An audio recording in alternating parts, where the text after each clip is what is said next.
সনাতনীদের দেখে দেখে এরকম ভাবে মারা হলো সনাতনীদের আপনার এটা হচ্ছে মানে এই যে গরিরুল হচ্ছে তৃণমূল কংগ্রেসের নেতা, সে জানে পুলিশ কিছু করবে না, ওরা এলাকা ছেড়ে পালিয়ে গেছে, পুলিশ সকাল থেকে সব পালিয়ে গেছে, মার্ডার করে দিয়ে পালিয়ে গেছে। ওটা এলাকায় মুসলিম গুন্ডাগুলো তৃণমূলের আশ্রিত সমস্ত এলাকা ছেড়ে পালিয়েছে এবং পুলিশ গল্প ফাঁদার চেষ্টা করেছিল সকালবেলা যে দুজনেরই স্ট্রোক হয়ে গেল, একটা 23 বছরের একটা 60 বছরের। পরে যখন বুঝেছে চেহারা দেখে মতিগতি অন্যরকম, তখন ইনাদের বুঝাচ্ছে যে আমাদের উপর ভরসা রাখুন, তদন্ত করব, দোষীদের গ্রেপ্তার করব, আপনারা আন্দোলন করবেন।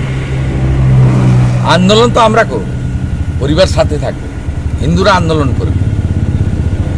মুর্শিদাবাদে জোড়া খুন করেছিল, আমরা খেজুরিতে জোড়া খুন করেছি, ছাড়ার কোনো সিনই নেই, একদম সিন নেই, যা করার তাই করব। আমাদের পুরো টিম মাঠে নামছে, 12টা থেকে খেজুরি জুড়ে বিক্ষোভ হবে। কালকে কাঁথিতে বড় র্যালি আছে, সেই র্যালির নাম কন্যা সুরক্ষা, তার সঙ্গে আমরা হিন্দু সুরক্ষা যাত্রাও করব। এবং আগামী সোমবার খেজুরি জুড়ে সমস্ত হিন্দু সংগঠন, মন্দির কমিটি, ক্লাব কমিটি বন্ধ পালিত হবে 12 ঘন্টার।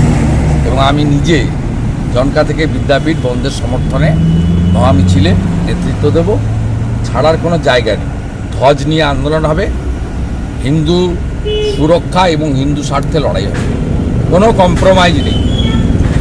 রাত্রে 2:30টার সময় বেছে বেছে হিন্দুদেরকে খুন করবে, আর খুন যারা করেছে দরজা বন্ধ করে দিয়ে পালিয়ে যাবে, আর পুলিশকে দিয়ে গল্প ফাঁদার চেষ্টা হবে, এখানে অন্তত এটা আমরা করতে দেবো না।